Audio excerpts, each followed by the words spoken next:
Hello and welcome to this webinar. My name is Cassidy Avila and we are the Center for Optimizing Rural Health at the Texas A&M Rural and Community Health Institute, otherwise known as ARCHI. We're thrilled to have so many hospitals across the United States on the call with us this morning or this afternoon, depending on where you are. All attendees are set to mute at this time, but if you have a question, please feel free to type it into the chat box and we will address all questions at the completion of the presentation. If you would like more information on the Center for Optimizing Rural Health, you can visit our website, which is optimizingruralhealth.org. Today, we have a very knowledgeable speaker and one of our own ARCHI senior leadership members as your presenter, Ms. Tammy Wagner. Ms. Wagner serves as the Chief Nursing Officer and the Director of Quality Assurance and Patient Safety for the Texas A&M Health Science Center at ARCHI. She's been in healthcare since 1993 with more than 20 years in senior leadership. She has a really strong background in clinical management, quality improvement, performance improvement, risk management, utilization management, and data analysis. She holds certifications in patient safety and quality improvement, as well as being a registered nurse in the state of Texas. And she's a certified professional in healthcare quality. So you're in really good hands this morning. Tammy, welcome and thank you, and I will go ahead and turn it over to you now. Thank you, Cassidy, and again, thank you to all who are attending today. So I just want to join Cassidy in thanking you, depending on where you're at and what time zone you're in. Again, my name is Tammy Wagner, and I thank you again, Cassidy, for that introduction. The Center for Optimizing Rural Health has requested this presentation to help rural facilities improve upon their existing quality improvement programs. So today we're going to do a high-level overview of quality improvement, how it's changed over the years from quality assurance to quality improvement, and I'm going to introduce some strategies and a couple tools that we'll go over. We won't do an in-depth deep dive today. We may follow up with something like that if there's some interest in some of these tools, mainly just an introduction to quality improvement and performance improvement. Disclaimer, the webinar is supported by the Health Resources and Services Administration, HRSA, of the United States Department of Health and Human Services, under cooperative agreement, and there's the number for that agreement. The content are those of the authors and do not necessarily represent the official views of nor an endorsement by HRSA or the United States government. So let's start off on, again, the topic is quality improvement and breaking that down to determine what is continuous quality improvement and what falls under that continuous quality improvement umbrella. The objectives today, I'm going to define quality improvement in healthcare. We're going to discuss what falls under that quality improvement umbrella. We're going to identify how to measure improvement, and you're going to hear me say that several times, that measurement is necessary to sustain and improve and sustain change. And I'm going to introduce just 3 quality improvement tools and strategies, although there are several. What I've identified today to focus on are those that are more commonly used in healthcare systems, and then maybe later on we'll get into some of the others. So here we go. I personally know that if you've worked in quality improvement for any period of time, you're very familiar with this famous Einstein saying. So, of course, continuing to do the same thing and expecting different results is the definition of insanity. Most often we laugh at this definition, but how many of you say we can do this all the time? We ask ourselves, and we ask our healthcare teams, to perform and produce quality programs that result in quality outcomes. However, we do not change any of the processes that we currently use to get that desired outcome, hence the definition of insanity. This goes across not just quality improvement, but anything that we try to do when we go from point A to point B and expect a different outcome and don't change anything along that path. Those of us who began our quality improvement journey years ago by studying and working with quality improvement may have been very familiar with the concept of continuous quality improvement. So today we're going to talk about what is continuous quality improvement. And as this picture shows, you ask yourself and your team, where do we want to go and how do we want to get there? Sometimes it's very confusing to those of us that are in our quality improvement teams and our process improvement teams. They have an idea of what we want to do and what we want to accomplish, but sometimes there's not enough leadership or structure within that process to show us how to get there. I'm going to focus on continuous quality improvement, which we also call CQI, and this is just a pictorial example of quality improvement and how it's put into play and what it looks like when we do this in our practice in our healthcare settings across the continuum of healthcare. In undertaking any CQI initiative, a healthcare team must consider these 4 components. The first one, we look at the structure of our continuous quality improvement initiative. Our structure is consisting of people and technology. And then we have to focus on the process. The process is going to be our biggest focus when we look at continuous quality improvement and we start working on our performance improvement projects. And then we're going to look at the output. And you're going to see later on in this presentation a couple tools that you can use to study your process and look at your outcome to get your desired, or look at your output to get your desired outcome. And again, we're going to circle back then and we look at all of this health information, and technology. And once we get to our outcome, we need to look at our reevaluation process. So it's a full cycle, it's a full circle. We go back to the continuous quality improvement initiative and we focus on reevaluation if we didn't get the desired outcome, or say we did get the desired outcome, what do we do next to sustain that change and that outcome? What we have found here at the Institute and working with some of the hospitals across our state is this is where some of the hospitals are lacking, is the reevaluation of their process. And we're going to talk about that with one of the tools that we use later on called PDSA. So in the field of healthcare, continuous quality improvement is used interchangeable with TQM. TQM stands for Total Quality Management. Those of you that are working in quality improvement and have a place in your facility, whether you're the quality director or on the quality improvement team, you know that the TQM is usually your quarterly meeting that you have where you discuss your quality improvement indicators and what you've done across your facility hospital-wide to make a difference and what you're measuring. And so when you use this information in your healthcare facility and you use it during your total quality management meetings and teams, that information is protected as long as it's used in the right place. So we'll talk a little bit more about that as well. We also want to differ between quality improvement and quality assurance. This is just one of the many definitions describing quality improvement, and I particularly like this one because it mentions data-guided activities, data-driven in the definition. When we teach about quality improvement, I often say you can't improve what you don't know. So keep that in mind as you work on your performance process improvements and you're looking at your products.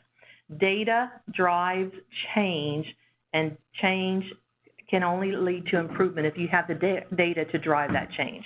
And that includes historical data, not just your current data. On the other hand, in contrast with quality improvement, quality assurance is more of a checks and balances approach. So when you look at quality assurance of the old way of doing quality and change, we looked at more a retrospective review. So we focused on issues and concerns. We looked at more policy and procedures and looked to make sure that we were in regulatory compliance, that we were always checking off what we needed to do. So when you had your CMS survey, or you had, if you're Joint Commission accredited or what other accrediting body you're using, you wanted to make sure that you were in compliance with those regulatory issues. So you were doing a checkoff system to make sure everybody was doing what they were supposed to be doing. You really weren't looking at continuous quality improvement per se, or performance improvement. So again, this is an older term. I'm going to talk about how CMS came to change from quality assurance to more quality assessment and performance improvement called QAPI. This slide gives you an example of the differences between a quality assurance program and a quality improvement program. Quality assurance, again, looks more at checks and balances. It's more reactive and retrospective. Sometimes the policy, we're policing individuals and we're looking to make sure we're within our policy and procedures, which we need to be. However, we're, again, not looking at improvement. We're looking at goal-driven processes for assuring that we're compliant in certain areas. With QI, we do our best to focus on processes within systems and look at sub-processes of those systems. And we also stay away from blaming individuals when we look at quality improvement, performance improvement. It's more concurrent. It's something that we're wanting to sustain over time. We're going to look at data, and we're going to focus on systems instead of individuals. So I'm just giving you an example of what we would see if this is quality assurance or quality improvement. So if you look at this slide, And we're asking, what can we do to increase the efficiency of charting for nurses or for physicians? Would we say that's quality assurance, or is that quality improvement? In this case, that's quality improvement, because we're looking at improving efficiency of charting. If we would have said, is the chart complete for the nursing portion of the medical record, you're now doing quality assurance. You're making sure that something is done and done appropriately, but you're not looking at improving upon something that's already existing. I wanted to go ahead and include, because I'm going over your quality improvement program, to make sure that you have it in place and that you're looking at ways to improve upon your existing quality improvement program. So I included in the slide deck the CMS conditions of participation. And so this shows you, and those of you that are quality directors know this probably by heart, the 482.21 is your condition of participation for quality assessment and performance improvement program. As you can see, that stands for QAPI, Q-A-P-I. And back in 2010, when we had the Affordable Care Act, there was a provision put into that act for CMS to work with facilities on a QAPI, a quality assessment performance improvement program. And to do that, we're looking at a systematic, comprehensive, and data-driven approach to maintaining and improving safety and quality in any type of care that we're giving and across our facility hospital-wide. So under this 482.21, there's some criteria that a hospital must follow. When you have your CMS survey, they'll ask you about this. And if you're, again, accredited by an accredited body, they'll ask you about this as well. So I'm just going to read a little bit about this because it's so very important. The hospital must develop, implement, and maintain an effective, ongoing, and this is key, hospital-wide, data-driven, quality assessment and performance improvement program. Just want to stop there for a moment because I've been asked many times over the years when I've done any type of consulting, does that include maintenance? Yes, that includes every department of your hospital. You want to look at your data across every single department, whether it's dietary, maintenance, your administrative staff. It's not just clinical. You're looking at your finances. You're looking at your entire infrastructure to make sure that you have a data-driven quality assessment performance improvement program. Also, where we find some hospitals have a little bit of trouble is getting the governing body to sign off on their quality improvement program as well as their performance improvement project. And we're going to talk about that in a few minutes. That to be in compliance, again, quality assurance in this particular instance, to be in compliance with your conditions of participation, your governing body must sign off on all of your performance improvement projects when you select them. So I'm going to go over just 3 of the QI standards under 482.21. There's several, but today we're going to focus on program scope, program data, and program activities, as we don't have enough time to cover all of them. Under your program scope, you should have an ongoing program that is measurable, and the main purpose of your ongoing program with program scope is to reduce error.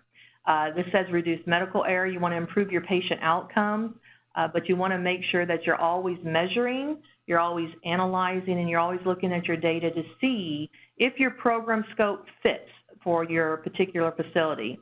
For example, if you add a particular program or a particular service there at your hospital or your healthcare facility, you want to make sure your program scope of your quality improvement program covers that new offering, whether it's an outpatient service or if you're a hospital that took away maybe OB and you're not doing surgery or not doing OB deliveries, you want to make sure you take that outside of your scope of service. So whatever you decide to set your quality improvement program up to cover, you want to make sure it's always current and it's always reflecting the scope of services you're providing there at your facility. When you look at your program data, again, we're going away from quality assurance to quality improvement. You want to make sure that you have all types of indicators, including relevant data, not just your patient care data. So the hospital is required to use the data. When you use the data, you want to make sure that your data is good data, that it's clean data, and that you're monitoring the effectiveness of that data on a particular change there at your facility. You want to identify opportunities for improvement and changes that will lead to improvement. We're going to talk in a few minutes about the frequency on collecting your data and when you decide what type of performance improvement projects to conduct and how you would conduct those performance improvement projects. You don't want to take a list of PI projects to your governing body and say, we need to do this at our hospital, please sign off on it, but you have no data to drive it, or the data that you have is very infrequent, or it's not problem prone, or it's not something that you see a lot at your particular facility, and if it's not, do you want to spend time and resources on working on a PI project on something that you don't even do quite a bit of? Under standard and program activities, talking about that particular standard, you have to set forth with your activities, as I was just saying, with your PI activities, a matrix, a scale. You can look at a severity scale, something that is minor and that you don't do a lot of, maybe something you don't want to look at as far as a PI project. If it's high risk and high volume or problem-prone areas, those are actually areas that you should always do a PI project on if you don't have the outcomes that you desire. So if you're you're a hospital and you deal with maybe a lot of outpatient services and you see that you're having a problem in your volume or your flow through the admissions office for outpatient services and the services aren't getting it done in a timely manner, and you do a particular type of service over and over again, you're identifying that there is a problem with your process and there might be a break in the process that is high volume and it's problem-prone area. So you may want to do a PI project on that. The risk is your patients aren't getting seen, and then, of course, there's a collateral effect of that when you don't have patients seen that impacts your finances and the overall operations of your hospital. You also want to consider the incidence, the prevalence, and severity of problems. So if you're looking at a particular outcome that you've had at your facility and it's maybe not high volume, but it can be very, very risky. For example, a never event. You may not see too many surgical procedures on the wrong part of a body, but man, that is high risk and very severe if you have a bad outcome. You definitely want to study that. So that is an incidence and prevalence and severity of a problem. You may want to study a particular area that has caused, or in your facility you have unexpected death for some reason. If you're dealing with a particular type of patient and all of a sudden you have something going on, maybe it's some type of infection that's going on in your facility and you have a death that you don't expect at any particular time, you want to look at that. You want to study that. That is, again, the incidence, the prevalence, the severity of the problem.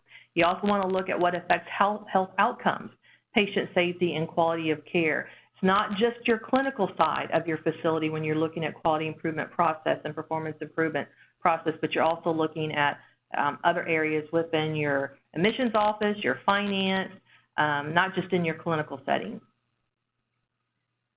Continued under the program activities, your PI activities must track medical errors, and so that's a requirement from CMS when you're looking at your conditions of participation. So you must track the errors. You must look at adverse events, as I was just saying, an adverse patient event you don't want happening. There's a way of doing that with your physicians and recredentialing as well. You want to look at the causes and implement some type of preventive action from the get-go. So when you're looking at your PI activities, the number one thing that you should do before you start any type of activity is make the situation safe. You want to secure what's going on and make sure it doesn't happen again. And while you secure that activity and mitigate, make sure that nothing's going to happen at that time as you're studying the process, you do that first before you even decide to do a PI activity or look at a root cause analysis of a particular outcome to drive a PI activity. So the hospital must take immediate action in performance improvement. After implementing those actions, you must measure its success and track performance to ensure that improvements are sustained. And again, I think that's where we sometimes have an opportunity for improvement, is sustaining what change we have made as a facility and as a patient safety or quality improvement group. We get to an area where we reach compliance and we've maybe met our short-term goals, and then we just let it go. We don't continue to reevaluate and sustain that change, and then before we know it, we're dropped off in our compliance rates and we have to start over again. So what falls under that TQ umbrella? So now that we've defined and discussed what true QI is and reviewed the conditions of participation for 82.21 and the standards, we want to look at that total quality management umbrella and the structure of the QI plan. So quality patient care services will be achieved as a result of positive interactions among departments. When you're looking at your overall QI plan, you want to make sure it's dynamic, that the different indicators that are set up on under each different department, that they are intertwined, that they're not all going in different directions or down different paths, and it doesn't have anything to do with the greater good or the whole of the hospital. So when you review your indicators and you look at your structure, you want to make sure you're realistic when you set up your goals for your performance improvement projects, and that they feed off of each other if in any way possible. So your facility-wide QI, quality improvement plan, is your framework for everything you do around process, performance, and measurement. Your QI team and administrators should review your QI plan annually and make adjustments based on the prior year and forecasted needs. So for example, if you, again, as I said a minute ago, if you've added a new service or taken away a service, that should be reflected in your overall QI plan. And additionally, if you make process improvements, you'll want to continue those improvements and capture them again in the following year. So you just don't want to let that go. Every year, review that quality improvement plan. That quality improvement plan must be also reviewed by your governing board and your administrator. We're going to talk about some of the different types of tools that you can use. This lists some dashboard reports and summary data. We're going to talk about measurement, and everybody is very familiar with core measures and how that was a best practice, a way of looking at data and driving change with the way our physicians and our healthcare teams practice around certain diagnoses. So we're going to talk about that as well in just a few minutes. The third bullet on this slide, when you're looking at this slide on the structure of a quality improvement plan, the third bullet on this is so very important and will require a QI director to be innovative in how he or she involves key healthcare professionals. The quality plan should always include leadership and your frontline staff that can be adjusted based on the types of PI projects you conduct within your overall QI plan. And to give you an example of that, you should have a representative from all facility departments to include your C-suite. If you have just frontline staff, or you have just administration, or you just have just finance, you don't get all of the different types of opinions and views and suggestions that you can have when you have an interdisciplinary team in your overall QI plan, and when you meet as a QI team and talk about the direction you want to go for your performance improvement projects. So you want to make sure that you don't use the same people all the time. You definitely should have a core group for your quality improvement team, but then you should add and take away to that team based on what you're going to be studying and what you're going to be reviewing to get the outcomes that you want for your particular project. So all QI plans should have these 4 goals and strategies somewhere within the structure of their overall plan. Number 1 should always be ensure patient safety. Along with ensuring patient safety, we should deliver optimal care, which also leads to achieving patient satisfaction, improving your overall outcomes. Delivering optimal care and achieve high patient satisfaction go hand in hand. Most of you probably do patient satisfaction surveys through HCAHPS, or maybe you do it on your own, and you know that when you have a highly satisfied patient, usually when you receive those surveys back, your scores are going to reflect the fact that your patient was satisfied overall. If you have low patient satisfaction in one area, most of the time it's going to impact the other areas that you're looking at in your HCAHPS scores. You could have had a patient who was just unhappy with the temperature of their food. And when that survey goes out to them and they were unsatisfied when it came to their food, it's going to impact how they answer the rest of that survey most of the time. So we want to make sure that we ensure, number 1, that the patient is safe, we're delivering optimal care, but we do want to improve outcomes, and one of the ways to do that also is through patient satisfaction. So speaking of healthcare and healthcare teams, let's look at applying quality to healthcare and achieving quality across our healthcare continuum. The degree to which health services for patients and patient populations increase the likelihood of desired health outcomes are consistent with current professional knowledge. I read that because I feel when we're working with different hospitals within our state, and we've been doing it for quite some time, sometimes the equity and the knowledge and the skill set there at the facility may leave when that person leaves that facility to go to another one. We want to make sure that all of our professionals have the knowledge that they need to maintain and to apply the quality principles, the tools, the methodology to get you your desired health outcomes. If you're not staying current with your professional knowledge, if you're not staying up to date with what is out there as far as tools and resources, then you can fall behind. A lot of hospitals have found that when they started with the CMS the CMS core measures. Started back, I believe, back in 2003, and then just grew and grew and grew. PPS hospitals are required to do CMS core measures, Joint Commission core measures if they're Joint Commission accredited. Critical access hospitals are not. However, those critical access hospitals that started out with the PPS hospitals and stayed abreast of all of these different changes and stayed updated, they're at the forefront now. They're the ones that are leading some of the different projects and working with critical access hospitals across the country through state offices of rural health. Those are the ones that are driving change because they stay current, they maintain their professional knowledge, and they stayed on top of the different measure sets as they change. They weren't required to do that like PPS hospitals, but those that did are doing much better than the other ones that are not. So if we look at this definition and we turn it around a little from healthcare quality to quality of healthcare, the two basically are the same according to the Institute of Medicine report to Errors Human. The majority of errors result from faulty systems and processes, not individuals. So those of you that have been working with our institute for some time know that this is what we often discuss during our quality and safety presentations and when we work with you on root cause analysis. The IOM also asserts that today's healthcare industry functions as a lower level than it can and should. This leads us to the following aims. So we're going to talk about some aims of healthcare and what we should be focusing on as a hospital and a healthcare team. The goals of measuring healthcare quality are to determine the effects of healthcare on desired outcomes and to assess the degree to which healthcare adheres to processes based on evidence and best practice.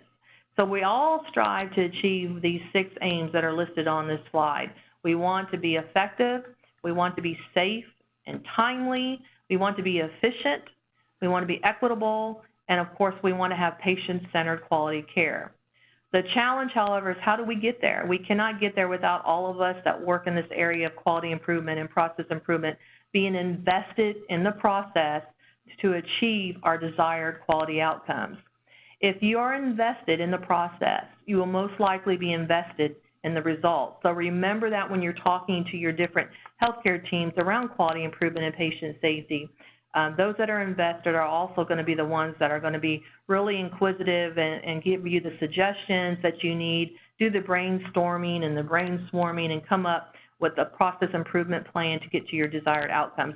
Those are your champions, and those are the ones you want to keep there at your facility involved in your patient safety and quality improvement program. So now we want to look at how do we achieve those outcomes? How do we achieve quality across our programs with our customers? Well, we must measure. As I said, if we don't know how we're doing, we don't know how to improve. Efforts to improve quality need to be measured. Again, when you're looking at your different metrics and you're looking at where you want to get, as we talked about earlier with continuous quality improvement, if we don't know our historical data and if we don't know where we want to go with our data, with our outcomes, then we're going to spend a lot of time achieving very minimal results. Measurement should demonstrate how what you've put into place has either led to change, contributed to the results, or required additional efforts. And again, I just want to emphasize the requiring of additional efforts because that's where we find sometimes where the process ends maybe at a particular facility or with a particular team, and then you never get to that desired outcome because you needed to reevaluate and maybe change your process in your performance improvement project. The rationale for measuring quality improvement is the belief that good performance reflects good quality. Additionally, comparing that performance will not only encourage your healthcare teams to improve in those specific areas, but also across the continuum of healthcare delivery.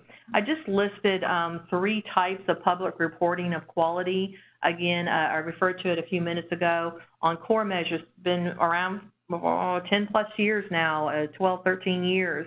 It started out with 3 measure sets, congestive heart failure, AMI, and pneumonia. It started very small on the inpatient setting, and it has expanded to include global measures, all types of measure metrics. Hospitals and physicians are all on board with their core measure data and are reporting publicly, where in days of yesteryear, years ago, no one wanted to look at that data, nor did they want to share it publicly with other facilities and other healthcare teams. Now we have to do that. It's driven, reimbursement is driven by pay for performance reimbursement for not having readmissions and different types of core measures. Also, more recently, your macro MIPS, when you were looking at meaningful use, when you implemented your electronic health records and your EHR and EMRs, and now it's advanced to the MIPS piece of quality improvement, also drives reimbursement for those physicians and clinics. We also look at ECQM, which is your electronic clinical quality measures. One of the things that's more difficult for smaller hospitals is to be able to do all of this with your limited staff. So as I mentioned a few minutes ago, it's very important to stay up to date, keep your professional knowledge current, and stay with resources, get involved with networking and helping others so that you can also stay current there at your facility and help your facility and your community. Benchmarking is key when you are measuring and trying to improve and sustain quality over time. So there's internal benchmarking and external benchmarking, and both are very important to quality improvement and performance and process improvement.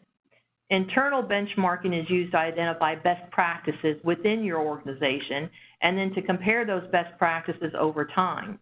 It's very important to plot your data when you're looking at best practices and use tools like control charts to monitor the effectiveness of these different types of practices. The next slide that I'm going to show you is a pictorial of a process control chart, and we're going to introduce a couple different tools that we're not going to go do a deep dive into them.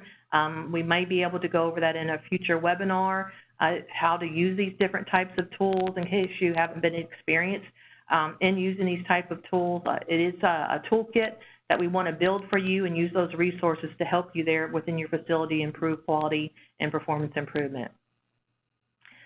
So today, I just want to introduce 3 of these tools and strategies. And the ones I picked is PDSA, stands for Plan, Do, Study, and Act, the Lean strategy, and then I think most of you probably have been involved in a root cause analysis or have been on an RCA team. RCAs are key to improving any process, especially when you've had a bad outcome. The only bad thing about an RCA, it's going to be retrospective. So you're looking back at what happened. One of the tools that we might want to introduce at a later time is called Healthcare Failure Mode Effect Analysis, and that's being more proactive and looking at a process before you've had a bad outcome. So what do you mean when you say quality improvement strategies? Different philosophers and colleagues over time have just listed here have developed a taxonomy of quality improvement strategies, which infers that the choice of the quality improvement strategy and methodology is always going to be dependent on the nature of the quality improvement project. So there's many tools that you can use depending on what you're trying to study and what you're trying to improve. So many strategies and tools for quality improvement can be accessed through all types of websites that we have out there, AHRQ, IHI, the MPSF, their NRHA. There's a lot of different resources for you. The internet is just loaded with these different types of resources. And here at the Institute and with CORE, our team's going to be developing some of those resources and tools for you as well. Let's start with PDSA. The first strategy for today is Plan, Do, Study, Act, also known as PDSA. This strategy is used for continuous quality improvement around performance and process improvement projects. It's a cyclical strategy and should be used continuously as you evaluate change. I do want to say there's different ways to use this, and you've probably heard it called PDCA and PDSA. And there is a difference between the two that I want to point out, just like there was a difference between quality assurance and quality improvement. PDCA stands for Plan, Do, Check, Act, where PDSA stands for Plan, Do, Study, Act. PDCA is used more in quality assurance types of activities, and PDSA is used for continuous quality improvement.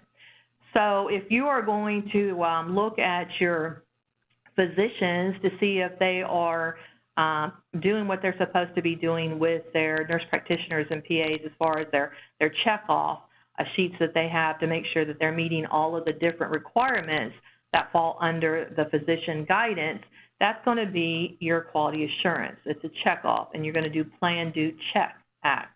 Today, we're going to talk about PDSA as continuous quality improvement.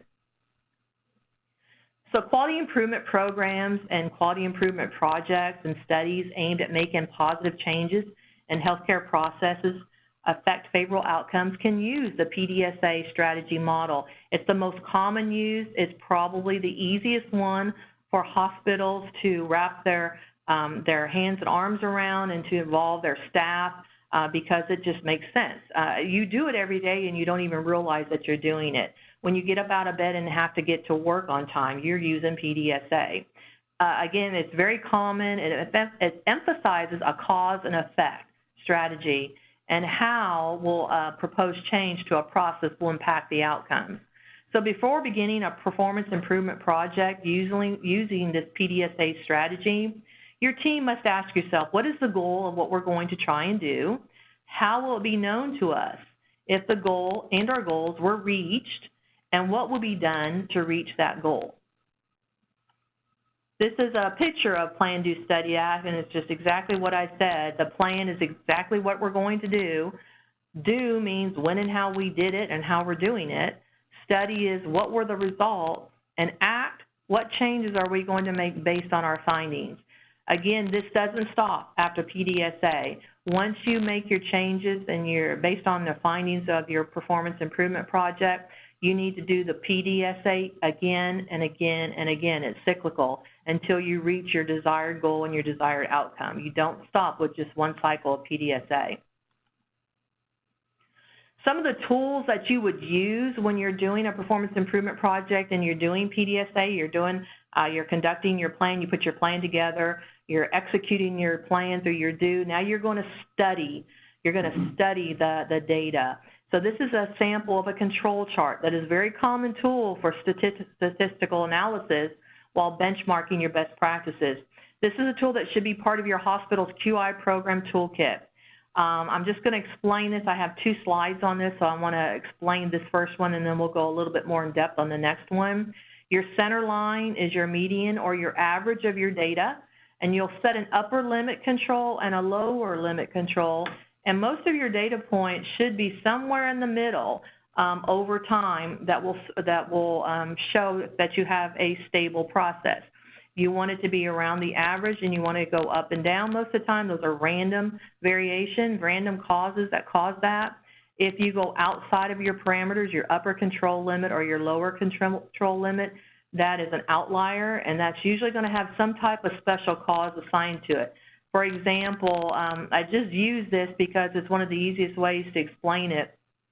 If you're monitoring over time a weight gain or weight loss with a particular patient, and you're looking at the process that they're using to maintain their weight, and you set up a process for that, and they're doing great exercise and they have great diet, and then the holidays come, and so you have November, December, and January that now all of a sudden they've gone outside of their upper control limit more than not.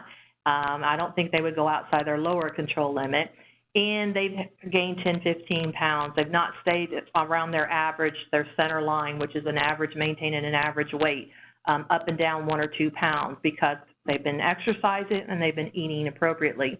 That's called special cause, which means you're not going to study that. That's not something that's going to happen often. It's not like your random causes.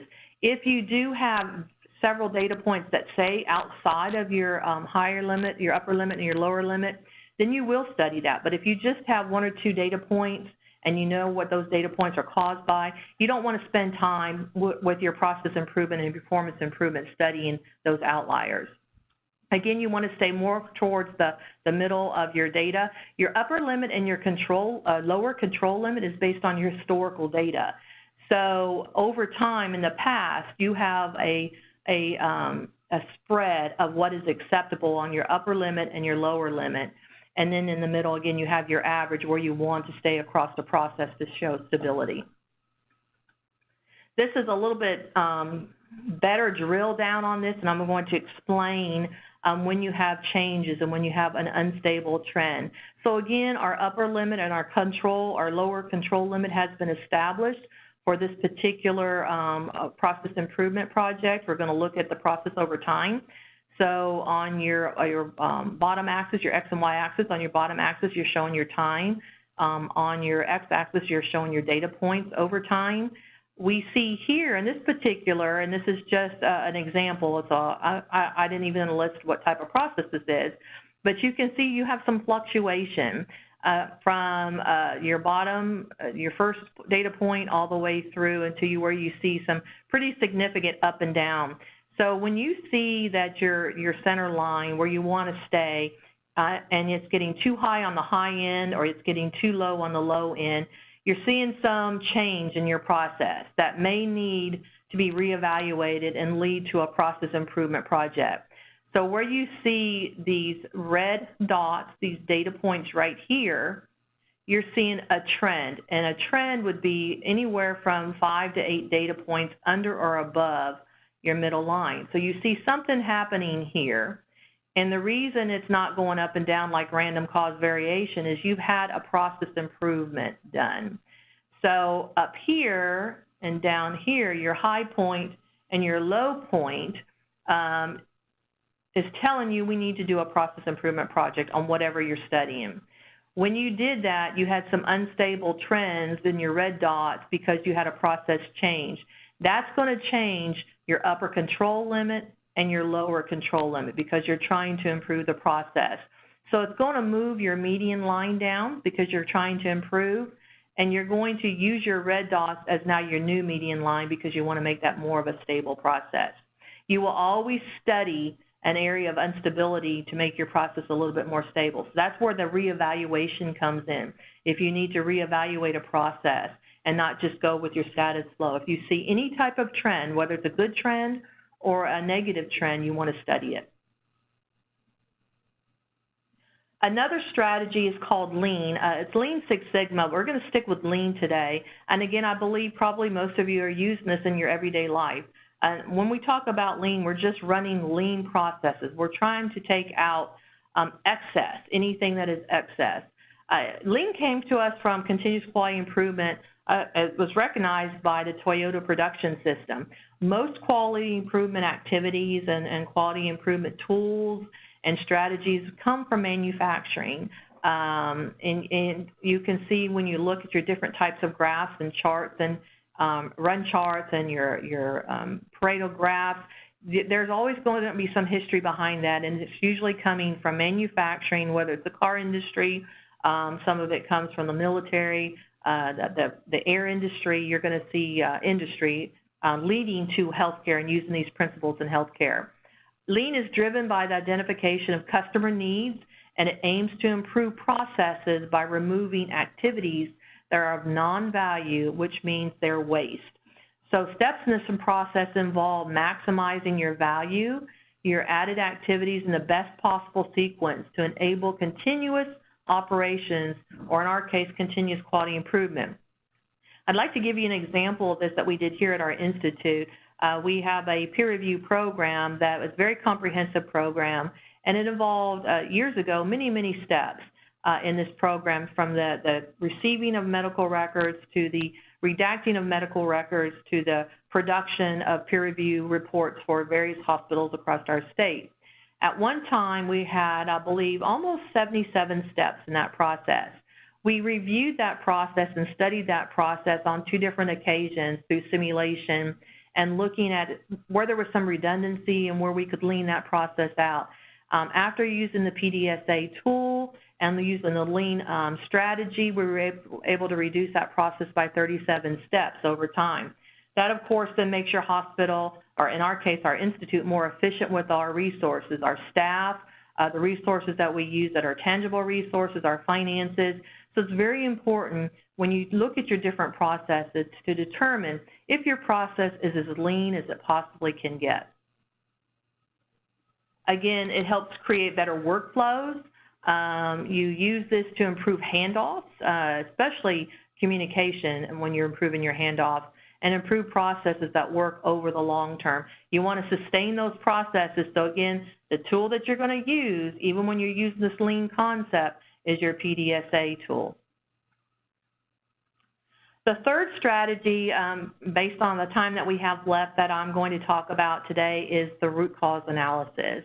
And this is very, very common across all sets of disciplines across the healthcare continuum. If you really want to study an outcome, especially an adverse outcome, you have to do a root cause analysis, or you're just going to hit the tip of the iceberg when you look at the cause and trying to prevent it from happening again. So I'm sure most of you that's attending this webinar today have had some type of experience with RCAs. You may have been on an RCA team, or you may have facilitated an RCA team. RCAs, a root cause analysis, can last over several weeks, but one of the rules that you want to make sure when you're looking at a root cause analysis that you are timely.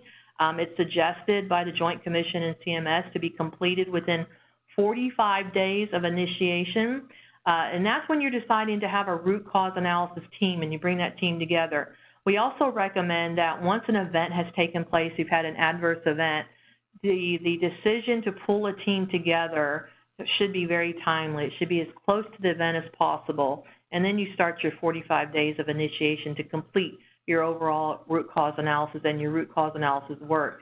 And remember, when you're doing a root cause analysis, again, this is protected. When you have your team together and you're working on your raw data and you're doing your investigating and doing your drill down, this is in a protected environment, in a risk environment. One of the biggest for this methodology for root cause analysis is drilling down by asking the 5 whys. You keep asking why something happened until you get to that root cause, and then you develop an action plan for each one of the root causes that you have identified. That takes some time.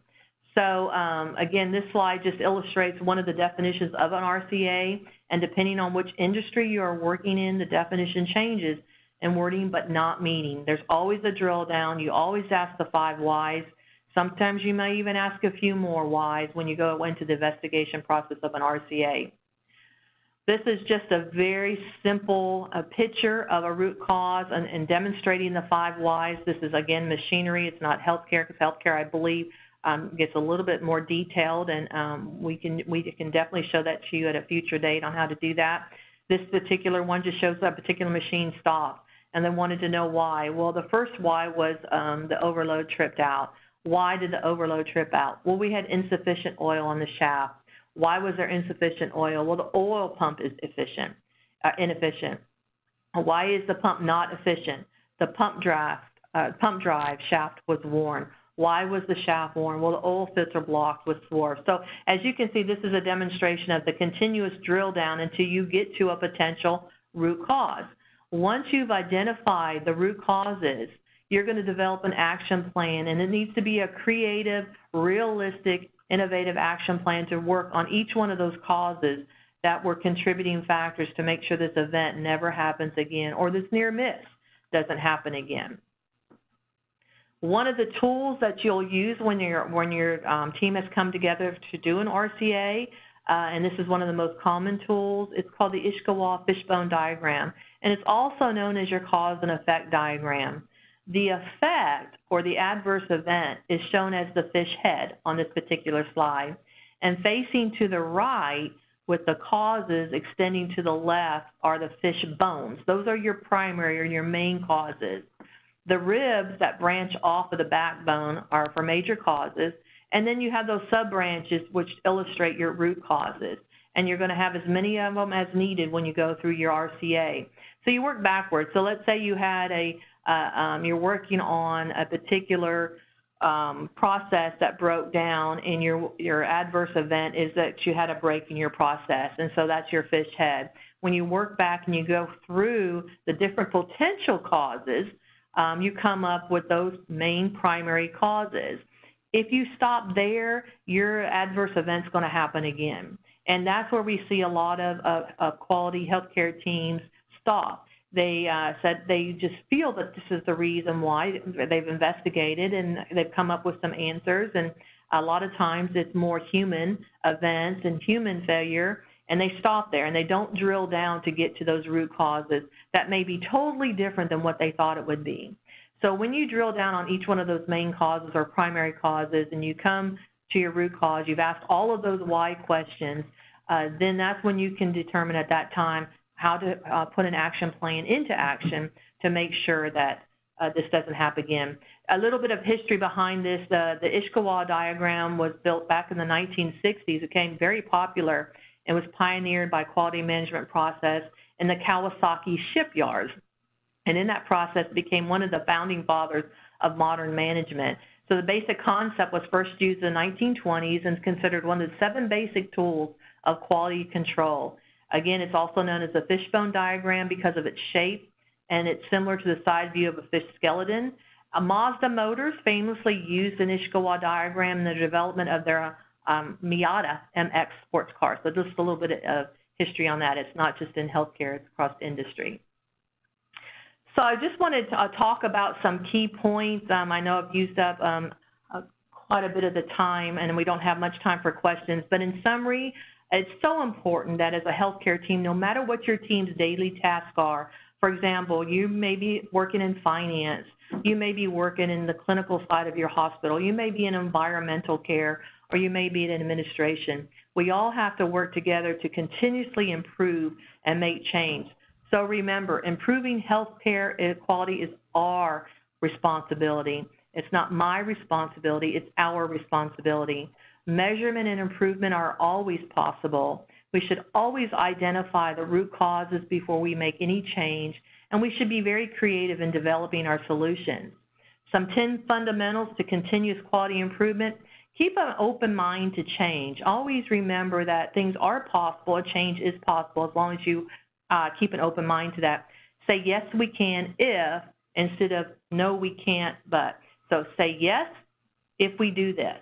Never attack people. Focus on your process and your system because it's usually a process breakdown or a system breakdown that has led to any type of error.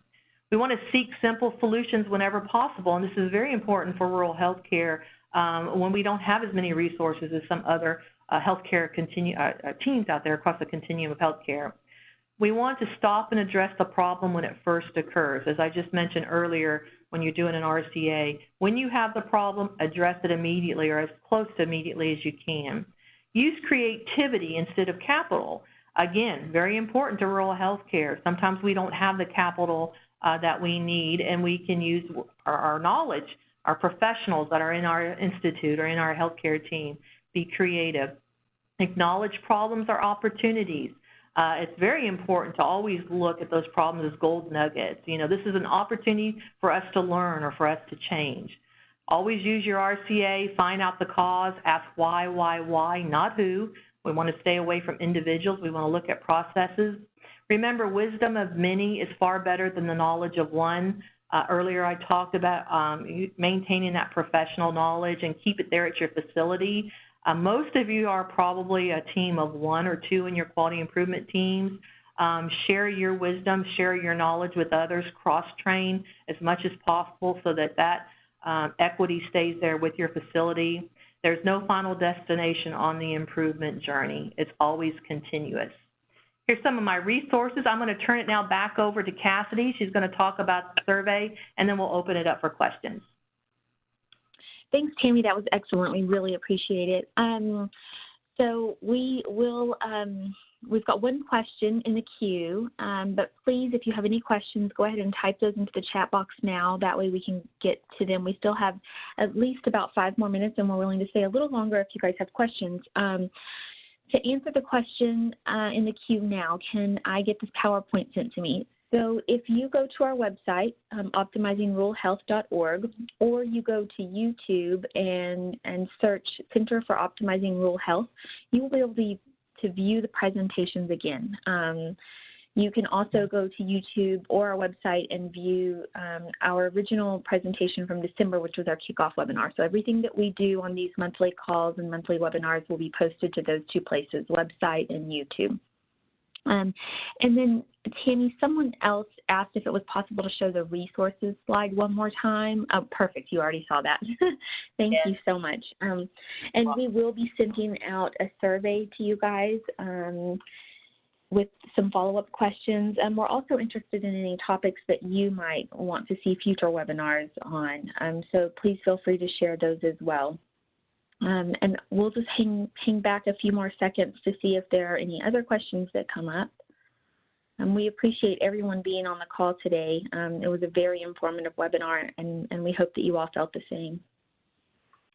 Cassidy, I just wanted to add that if they can't think of any questions right now, if anybody has any questions pertaining to this particular presentation, they can send it to any of the core individuals, and then they can get them to me as well. If they think of thanks, something. Tammy. Thanks so much. You guys, Tammy is a great resource, so if you do think of any questions, please do send those on to us, and we would be happy to share them with her.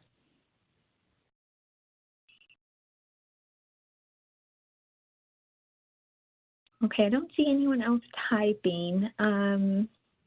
So I think we'll go ahead and wrap it up, especially since you offered to get back to them, which was very generous. So thank you again for attending. We appreciate it.